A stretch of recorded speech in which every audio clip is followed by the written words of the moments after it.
Hi, I'm here to answer your questions on relationships. You guys have sent me tons of questions on DM, and hopefully, I'm going to be able to answer most of them. But I've also handpicked a few of them, and here goes. How to control fights in a relationship.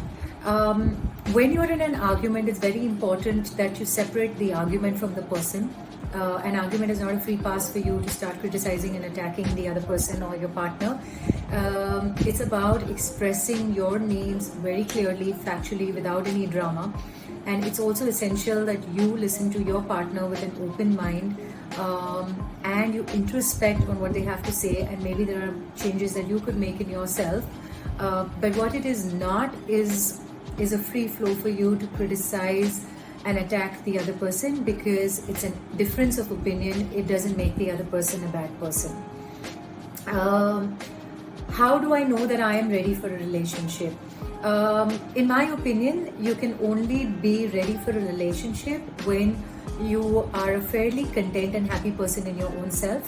When you have your own life, which is full with your work, your friends, your family, your travel, everything that you love to do, your hobbies, your fitness routines.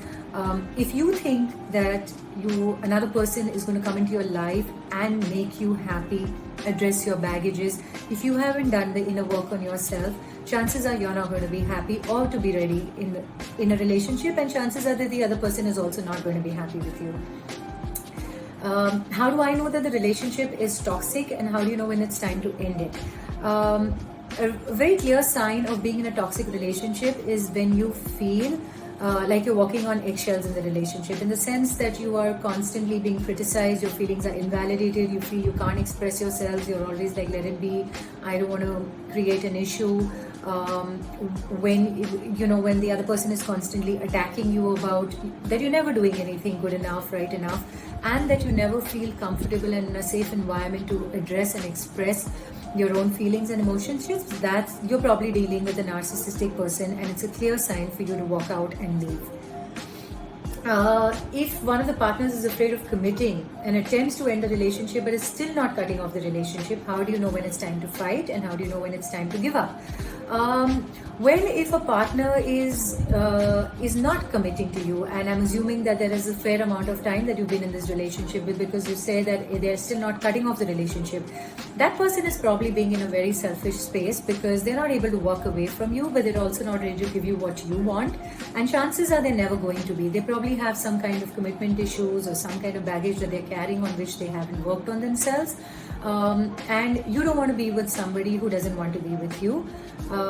You need to be with someone who is who really wants to spend their life with you, because if you want an exclusive and committed relationship and the other person doesn't want to, you may carry on for a while, but you're never really ultimately going to be happy.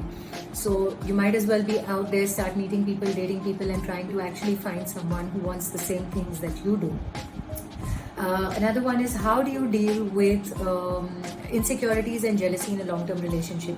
Long-term relationships are really not easy, and they're really not for everyone, because we're human and we need the touch and the contact and the intimacy, and to hear somebody's voice and to spend time with them, and especially during the pandemic is really hard. But if you do find yourself in a long-term relationship for whatever reason, the only way to really make it work is to have a certain level of trust and faith in your partner, because if you're constantly going to be insecure and jealous, it's not going to work, and it's not going to help your relationship. There are a lot of ways that you can actually spend time together. Even if you're in different time zones, you can find a way to do it, even though it's a little harder. But if you're not in different time zones, you can always have a movie night, you can have a date night. You could even be doing your chores with technology, with your phone on and with FaceTime. You could even be doing your chores around the house, and you can literally just stay connected. And that's a beautiful way to spend time with each other. But having said that, I'm a big believer in instincts and in your gut feelings. So if something tells you that something is not right, and then it probably is not right, and then you probably want to look into it.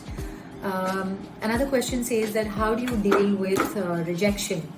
This is a really painful one, because none of us really like to be told that, you're not the one I want to spend my life with, I don't want you in my life, etc., etc.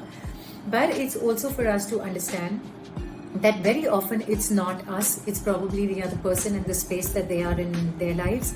Maybe they're not ready for a commitment, maybe they want things in their life that you don't bring to the table, maybe they're not able to give you what you want from your life. It's always better to cut your losses, because why would you want to be with somebody who doesn't want to be with you? Get out there, date, meet people. You just never know. There are tons of people who will think that you're an amazing person and who will really value you for the person that you are, and you need to find someone who will really, really want to be with you. So take your time to heal, do your inner work, but move on, because the sooner you move on, the faster, the better it is for you. I hope I've answered your questions, and I hope this is of any help. Please feel free to DM me if there are any more questions that you want me to answer for you. Also, I'm coming back on my live chats tomorrow. Tomorrow's a Tuesday, and I'm on live chat with Dr. Nihar Parekh. He's a pediatrician, and he's talking to us about COVID for children, and it's really scary because children are also getting COVID now, and he's going to give us all the guidelines and how to protect ourselves and be safe. So please join me tomorrow. That's Tuesday the 27th at 6 p.m. on my live chat. Take care, you guys. Stay safe, stay home, and wear your masks all the time. See you.